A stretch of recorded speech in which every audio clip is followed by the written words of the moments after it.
Study IQ IAS, अब तैयारी हुई अफोर्डेबल।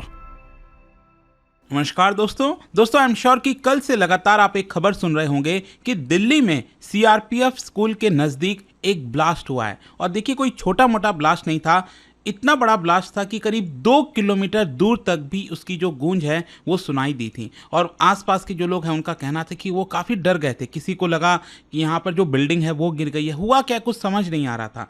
और मैंने भी कल कोशिश किया काफ़ी ज़्यादा इसके बारे में पता करने के लिए, लेकिन कुछ खास पता नहीं चल पा रहा था। लेकिन काफ़ी सारा रिसर्च करने के बाद कुछ चीज़ें जो सामने आई हैं वो हम डिस्कस करेंगे इस वीडियो के अंदर, क्या क्या है। और 2011 में भी कुछ इसी प्रकार का ब्लास्ट करने की कोशिश की गई थी, उससे काफ़ी ज़्यादा सिमिलैरिटी आपको देखने को मिलेगी।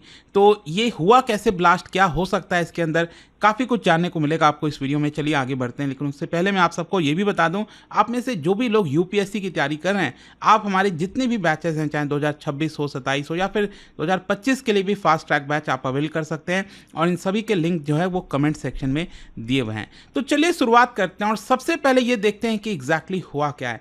देखिए, कल बताया जा रहा है करीब 7:47 के आसपास, 7 मतलब सुबह के टाइम में आपको बात कर रहा हूँ, एक बहुत लाउड एक्सप्लोजन जो है वो रोहिणी में सुनाई देता है। एक्चुअली अगर आप दिल्ली का ये मैप देखोगे तो यहाँ पर आपको देखने को मिलेगा, ये लाल किला रहा, ये हुमायूं टॉम्ब है, और यहाँ पर जो सेंट्रल दिल्ली हम जब कहते हैं ना, तो यहाँ पर आपको जो कनॉट प्लेस हो गया। तो दिल्ली के नॉर्थ वेस्टर्न साइड में, इस साइड अगर आप देखोगे, और आप में से जो लोग दिल्ली NCR में रहते हैं या फिर आए होंगे, आपको पता होगा रोहिणी वाला पूरा एरिया है। तो रोहिणी वाले एरिया में एक जगह है, दैट इज़ प्रशांत विहार, और वहीं पर है एक CRPF का स्कूल।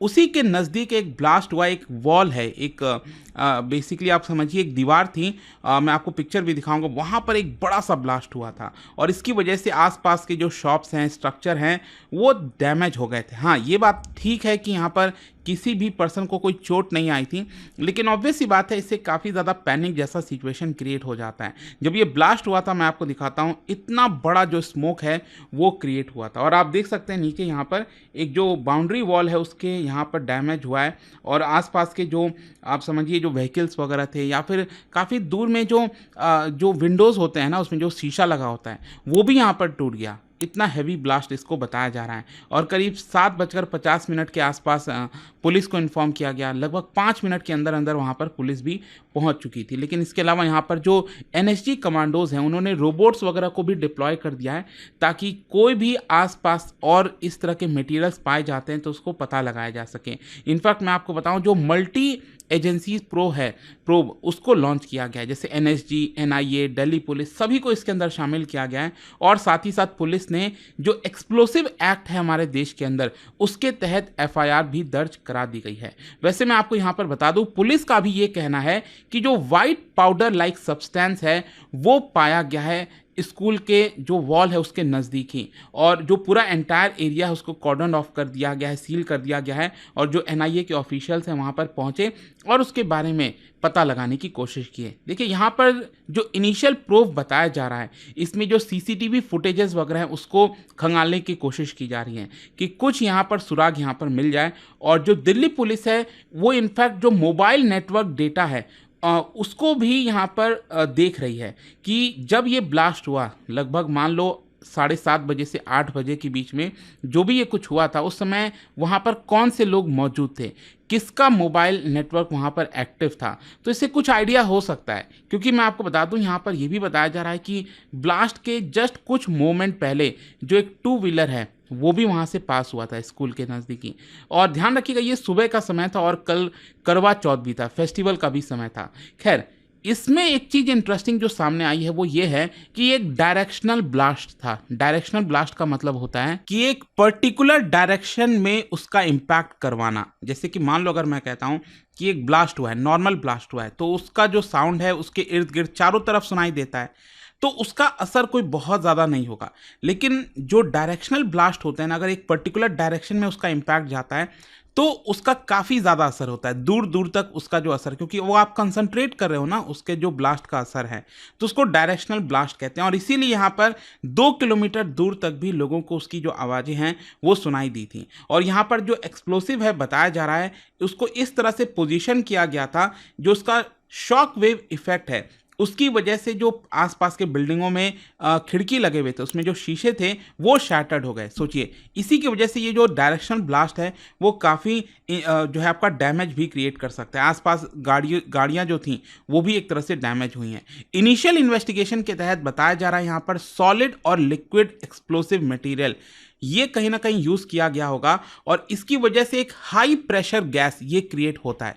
मतलब ये जो डायरेक्शनल ब्लास्ट है उसमें कुछ लिक्विड सॉलिड जैसा मटेरियल होगा और उसकी वजह से एक हाई प्रेशर गैस क्रिएट होता है जिसकी वजह से एक पर्टिकुलर डायरेक्शन में उस ब्लास्ट का असर देखने को मिलता है। यहाँ पर जो एक्सप्लोसिव प्रोडक्ट है वो बहुत हाई वेलोसिटी में एक्सपैंड होते हैं और सराउंडिंग एयर में जो है आपका एक्सपैंड होके आपका ब्लास्ट क्रिएट करते हैं, एक शॉक वेव क्रिएट करते हैं। और shock wave consist of highly compressed air जो कि बहुत तेजी से जाता है सुपरसोनिक वेलोसिटीज़ में एंड दैट इज़ वाई यहाँ पर जो ग्लासेस वगैरह हैं वो भी टूट जाते हैं। यहाँ पर सोर्सेज के माध्यम से बताया ये जा रहा है क्योंकि यूजुअली आपने देखा होगा जब हम बात करते हैं ब्लास्ट की आईडी ब्लास्ट उसमें क्या होता है जो metal like substance ball bearing electronic devices ये सारी चीज़ें होती हैं, लेकिन इस वाले ब्लास्ट में वो चीज़ नहीं था।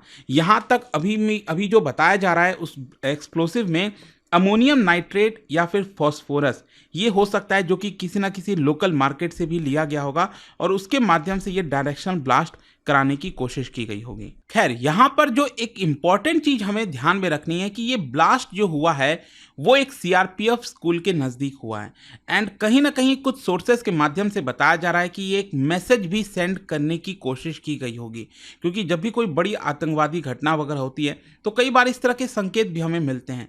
और आपको एक और चीज़ समझना है कि जो टाइम है, देखो जो ब्लास्ट हुआ है ना वो ऐसा लगता है कि कोई किसी को इंजर्ड करने के लिए नहीं हुआ है क्योंकि जहाँ पर ये बॉम्ब प्लेस किया गया था जिस समय ये ब्लास्ट हुआ, ठीक है, वो सब कुछ आपको देखना होगा और जिस लोकेशन पर था। यूजुअली क्या है कि दिल्ली में अगर आप देखोगे तो कुछ सेंट्रल इलाके में होता है जहाँ पर भीड़ भाड़ हो और आपका भीड़ भाड़ समय में हो, लेकिन यहाँ पर तो क्या है बहुत सुबह सुबह ये ब्लास्ट हुआ और एक तो आपका जो है आपका दिल्ली के थोड़ा सा आउटर साइड में आप कह सकते हैं रोहिणी नॉर्थ वेस्ट साइड में कराने की कोशिश की गई। तो इसी की वजह से कहीं ना कहीं यहाँ पर एक मैसेज सेंड करने की कोशिश की जा रही है। ये भी कहीं ना कहीं आपको समझना है कि तलाशने की कोशिश की जाएगी जो इन्वेस्टिगेटिंग एजेंसीज हैं और जो कंटेनर है जहाँ पर एक्सप्लोसिव प्लेस किए गए थे वो भी आपका सही डायरेक्शन में शायद प्लेस नहीं किया गया क्योंकि अगर कुछ किसी और दिशा में प्लेस किया गया होता मान लो, क्योंकि डायरेक्शनल ब्लास्ट था तो इसका असर और ज़्यादा सीवियर हो सकता था, कुछ लोग भी इंजर्ड हो सकते थे, ऐसा यहाँ पर बताया जा रहा है। लेकिन जानबूझकर शायद ऐसा नहीं किया गया क्योंकि ये याद दिलाता है 2011 के बम ब्लास्ट की और ये ही दिल्ली में हुआ था। दिल्ली के हाई कोर्ट में 2011 में ब्लास्ट हुआ था पार्किंग एरिया में और वहाँ पर भी बहुत सारा जो एक्सप्लोसिव है वो रखा गया था, ऑल्दो उस समय भी कोई इंजर्ड नहीं हुआ था और साथ ही साथ बताया जा रहा है कि लार्ज अमाउंट ऑफ एक्सप्लोसिव जो है उस समय रिकवर किए गए थे। तो कुछ वैसा ही ब्लास्ट ये वाला भी देखने को मिल रहा है और कहीं ना कहीं सोर्सेज के माध्यम से बताया जा रहा है कि कोई रेडिकल ग्रुप हो सकता है इसके अंदर। अब देखिए यहाँ पर जब मैं इसको और थोड़ा सा लिंक करने की कोशिश कर रहा था, रिसेंटली आपने देखा होगा पिछले पूरे हफ्ते अगर आप देखिए मंडे से लेकर कल तक यहाँ पर लगातार जो फ्लाइट्स हैं उसमें बॉम्ब थ्रेट देखने को मिला है। कल ही इनफैक्ट मैं आपको बता दूं 20 अक्टूबर को 25 फ्लाइट्स में बॉम्ब थ्रेट देखने को मिला और टोटल मिलाकर एक हफ्ते में 100 फ्लाइट्स को बॉम्ब थ्रेट दिया गया। इसका बहुत नुकसान होता है, फ्लाइट्स को तुरंत इमरजेंसी लैंडिंग करानी होती है, सामान निकाला जाता है, लोगों का डिले होता है, आगे की फ़्लाइटें कैंसिल हो जाती हैं, डिले हो जाती हैं।